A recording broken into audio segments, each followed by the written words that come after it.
try to explain and understand. So many of them in our lives, so much. So many of them in our lives, so much to try to explain and understand.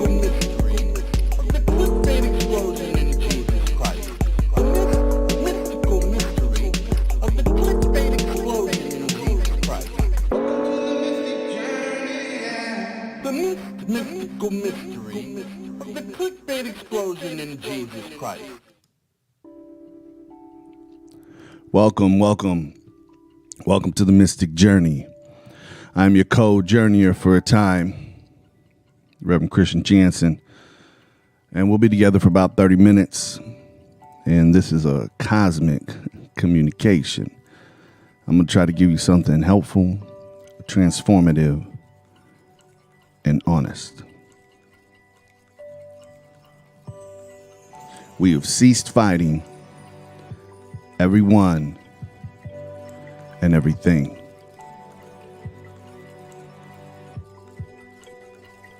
Even alcohol.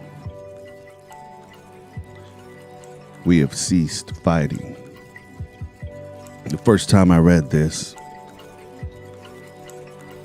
I thought it was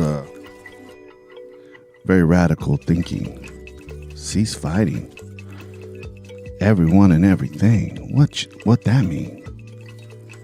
How's that possible? I think I really first was exposed to this thought many years into recovery. My first few years on this journey of sobriety, I didn't spend a lot of time in certain literature. I was very involved in a different fellowship. So it wasn't until later on that I got exposed to this new way of thinking, a new way of living. It was like 2.0 for me. Recovery 2.0. Cease fighting everyone and everything. A lot of my, I don't want to make this about me, but I'm just saying a lot of my early recovery process had a lot of Christian influence. And I'm not saying that as a negative. But there is a thing kind of in the world of Christianity. This concept of the enemy. The devil. The devil is a lie. And so I always kind of thought, well, I'm fighting for something. I'm fighting against something. There's an enemy, and I'm fighting against it. Also, probably, if I was being honest, felt like I was the enemy. I felt like I was the devil.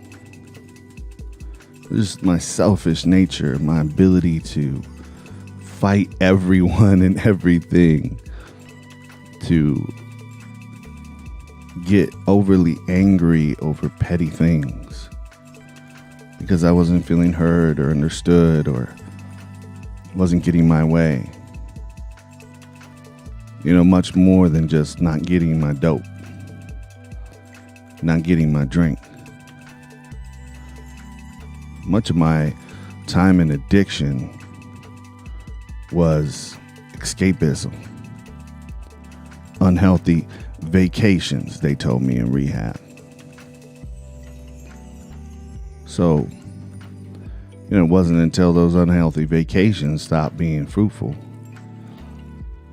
that I decided I needed to find a new way to live.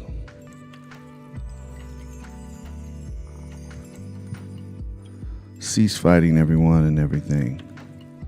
Along the way, I've been exposed to a lot of different teachings and a lot of things as I've learned, as I've become willing to be willing, as I've opened my mind and allowed the Spirit to lead me in the way that the Spirit wants to lead me, instead of putting up guardrails or God in a box, just allowing it to happen.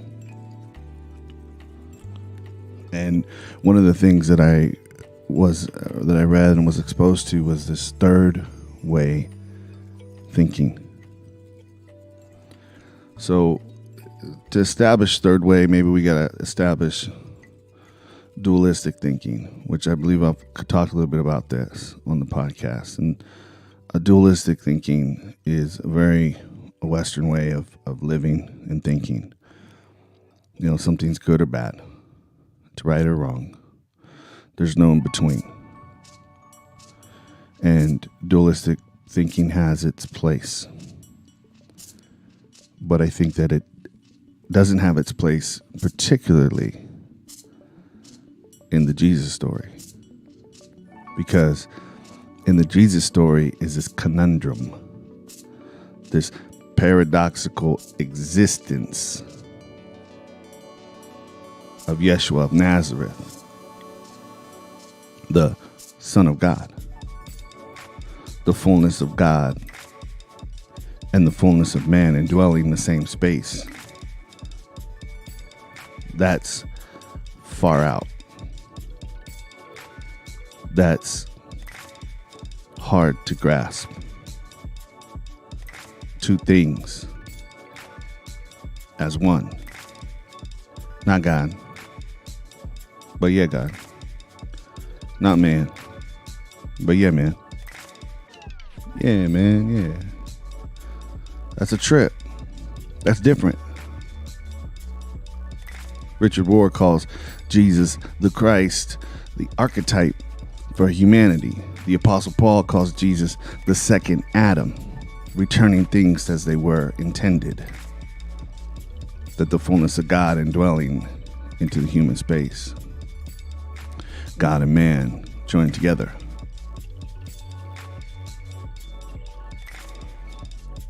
But the dualistic nature of our culture, of our society, we're a culture based on, society's kind of based on rules and laws, you know, which is good thing. Good to know. You're guilty or not guilty. That's good. Some things is just like that. But when we're talking about spirituality, when we're talking about the intersection of a human's existence and this divine thing that is carrying forth all creation since the beginning of time, millions and millions of years ago, that's something different. We're going to need different things to understand that, a different level of awareness. You know, religion is all metaphor in a sense, right?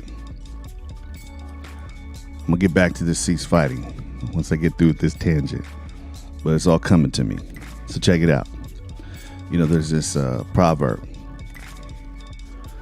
about this abbot, this teacher, and this teacher's got a student, and he's asking the student's asking the teacher all these questions about God, right? And the teacher says it's all a metaphor. It's a metaphor for that which cannot truly be explained. God is like. Because to fully grasp it, it ain't God no more. That's an object. That's a thing. And whatever it is it is when we talk about God, anything that I would do or anybody would do is missing the mark on even grasping it. So all religion is a metaphor. So you have this teacher that says, let me explain it to you like this. He gets his dog, right? And he throws a stick, points. Go get the stick like this. Try not to mess this up. Go get the stick, points. The dog looks at the finger, not the stick. The metaphor is the finger. And he tells the student, don't be like my dog. Don't get caught up on the finger. A lot of us are fighting over the metaphor. instead of the thing that the finger's pointing to.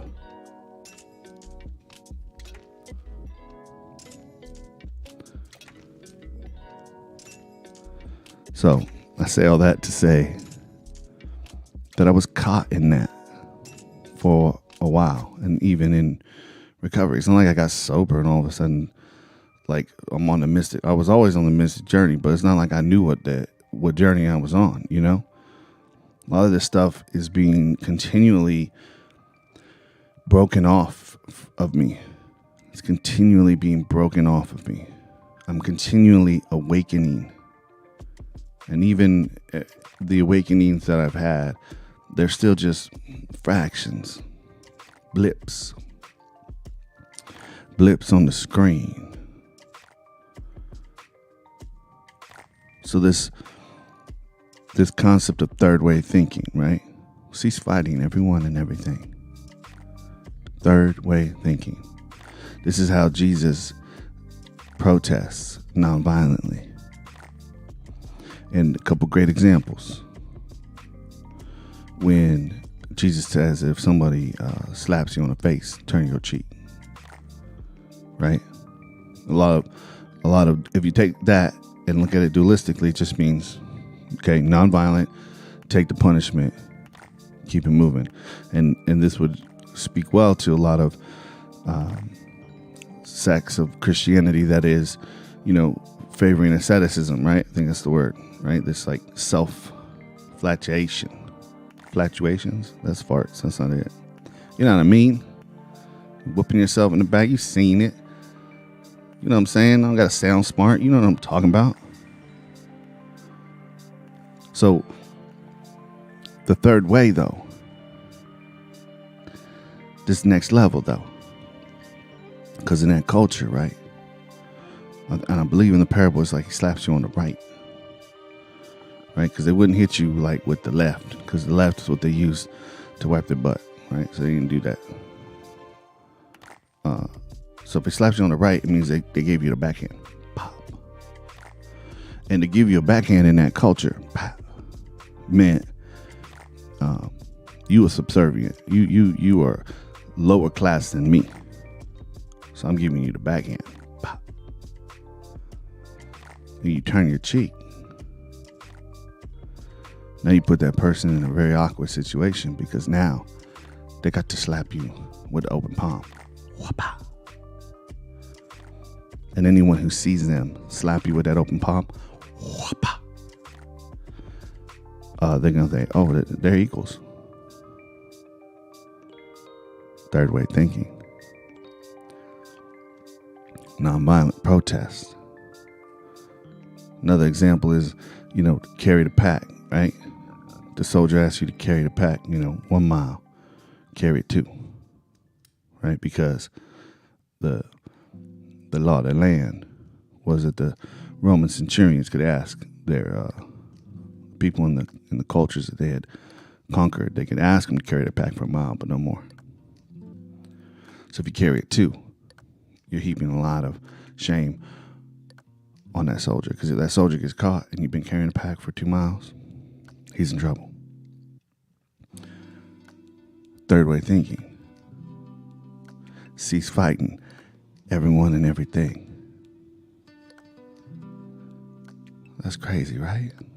If you just heard that, if I've done a good enough job explaining that, and you never thought about it like that, what's that say about the rest of Jesus' teachings? What was this God-man up to when he was strolling the streets in his sandals with his posse? What was he really up to? Cease fighting everyone and everything. Pray for your enemy.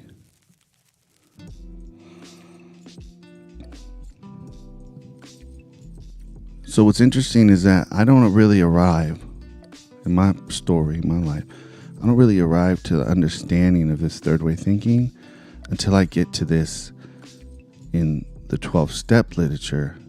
I get to this cease fighting everyone and everything. See, now it's putting the language that I get. It's putting in language I can't escape. Ain't nobody backhanding me.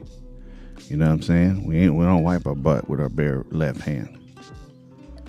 You know, so it's like now it's like cease fighting everyone and everything. How do I escape that? How do I rationalize around that? How do I justify my behaviors now after I read that? Well, that's hard.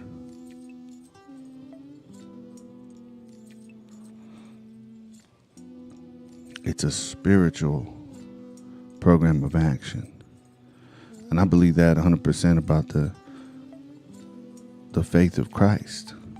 The faith that Jesus was setting in motion. The way. This is the way. That he was setting in motion a new way of living. A new way of life. Cease fighting everyone and everything. Love your enemies. What happens when you start loving your enemy?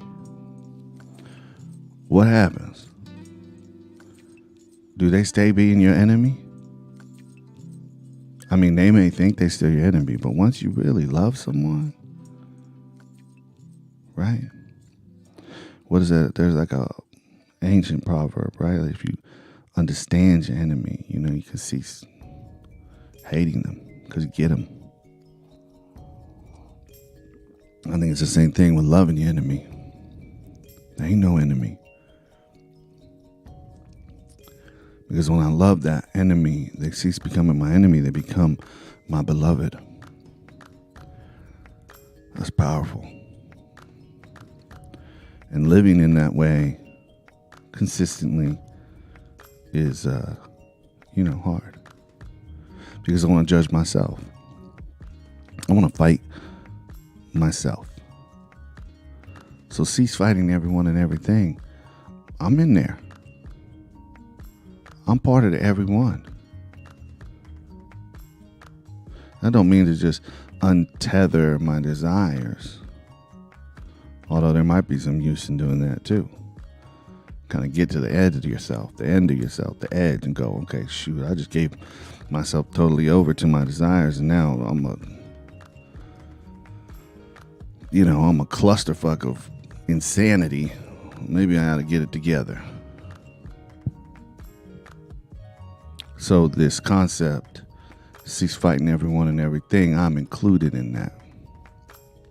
I need to love and nurture and care for myself.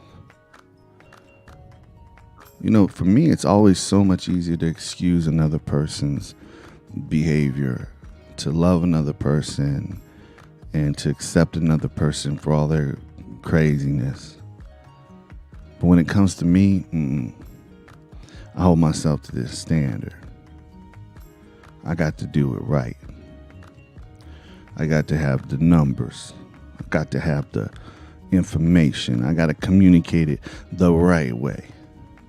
I got to be so well thought out. I got to be judge, internal judge, over and over again. Well, there ain't no way to live. Yeah, I cease fighting you. I cease fighting everything, but I'm still fighting me because I ain't loving me. I'm not accepting me. I'm not allowing me to be me. And guess what? I'm the only one that's been here the whole time. I'm the only one that's been here for all the hangovers, for all the highs, for all the arrests, for all the close calls, for all the violent acts, for all the non-violent acts, for all the times I let somebody get away with it, for all the times I didn't, for all the times I blew up in anger. Guess who was there? Me. Every day I woke up with me, and me was still there. Me was still there, just being like, boy, what are we going to do today? I'm rolling with you. Like they say, till the wheels fall off. Me. I'm rolling with me till the wheels fall off. I ain't got nothing to do about that. So where's the limit? Where's the hesitance to love and accept me, the player that's been there the whole time? I have a friend that has struggled to get and remain clean. Creative, smart, beautiful human. And I miss him dearly when he's out there in them streets. And when I told him when he was clean for a little while, and what I truly believe about this brother, he's got a fundamental hatred for himself. And that fundamental hatred for himself keeps him from allowing the scandalous grace and love of God to engulf him. Why do I know that about him? Because that's me. You know, it's like when I begin to love and accept myself, I begin to love and accept others. You know, I begin to realize, oh, maybe I could, maybe it is that good. Maybe this grace and love that they say abounds is that God is love. Maybe that's true. Maybe the reason why it hasn't been fully manifested in my life, or the fruits of that, or I don't see it, or blah blah blah, is because, you know, I ain't received it, because I fundamentally hate myself and don't think I'm worth it. I don't want to sound worse off than I am, but I want to be authentic and transparent about my journey to this point. That's what I'm trying to say. At the risk of sounding worse than I am, I'm trying to explain this to you in a way that I can understand it, the way I can do it. This is how I want to give you what I got. So I'm trying to break it down like that. Because by and far, to me, that was waking up with me a year ago, I ain't that me no more, boy. I have been changed. I told this to a dear friend who's been helping me a lot, and I said to him, I'm no longer in crisis. I didn't mean to say that. I didn't plan to say that. We were having a deep conversation. I said, I'm no longer in crisis. Because I'm not in crisis anymore. But these things, cease fighting everyone and everything, self-love, love myself, accept myself, receive the love of God, receive the grace of God, let it pour all over me, let me get swallowed up in that. That, you know, I had to be in crisis to get to a place. When you start wrestling, when I started wrestling with that, when you start wrestling with that, it's going to feel like a crisis. Because the very nature of reality begins to get stripped away bit by bit, piece by piece. I keep forgetting. I'm not a son of a bitch. Yeah. So, you know, surrendering, which we kind of got into a little bit there, right? This is key to the cease fighting, because when I can let things be as they are, right? Richard Rohr says everything belongs. Boy, you want to set off an alarm in somebody. Tell them that. Tell them everything belongs. Everything belongs. What about? Because the thing about it, philosophical, right? When our worlds are so huge with the connection to information that we have, that we don't just internalize that and say, well, in my experience, right? Look, if I hadn't been the way I had been, right? If I hadn't been an addict, if I hadn't done the things I've done, would I have been willing to do the work that I've done to get to the place where I am now, where I'm here spitting this game today? Would I have a level of empathy towards another human to understand the deep pain that comes along with addiction, comes along with mental health issues or suffering, not getting it, being addicted to your own anger? No. Everything belongs. You know, acceptance. That's tough. That's tough. And we ain't just going to get there. And who knows, I'll turn this thing off and I might, you know, have a moment of not accepting. Because it is what it is. It is what it is. This ain't no linear thing, man. It's a dance. 3 steps forward, 2 steps back. 1 step forward, 4 steps back. It's a dance. I'm out there ballroom dancing with the spirit, boy. I'm out there doing the 2-step with Jesus. I'm out there break dancing with the Holy Ghost. What you think that's gonna look like? It's gonna look crazy. It's gonna look like forward, back, forward. This ain't like this mystic journey. It's more like a mystic dance battle, boy. It's a new way of living. A new way of living. I want to read a poem. And I was going to make this a whole podcast topic, but, maybe I will. Maybe I'll read it now and then I'll do it again later. It's called Created for Joy by Hafez. So, mystic poet. Go like this. Sometimes I forget that I was created for joy. My mind is too busy. My heart is too heavy for me to remember that I have been called to dance, the sacred dance of life. I was created to smile, to love, to be lifted up, and to lift others up. O sacred one, untangle my feet from all that ensnares. Free my soul, that we might dance, and that our dancing might be contagious.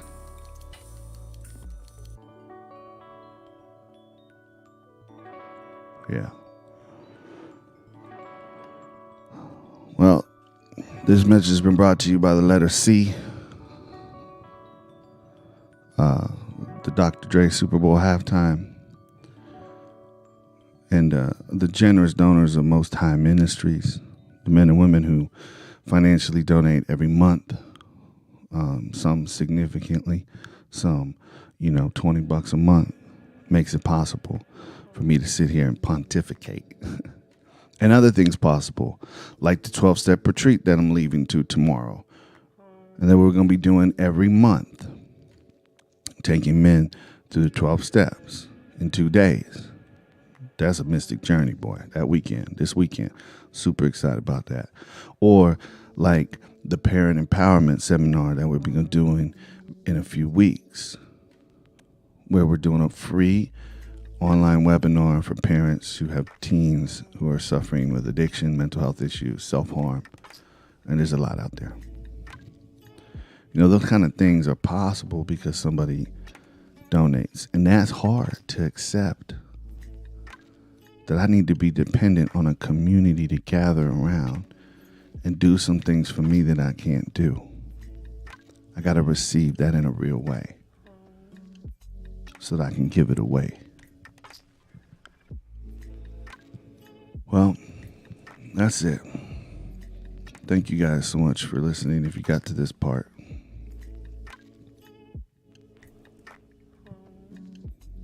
May you cease fighting everyone and everything, and may you have the trust and the faith in your higher power to make things just right enough for you. You would trust that higher power, and it would give you the ability to let go and to stop fighting everyone and everything.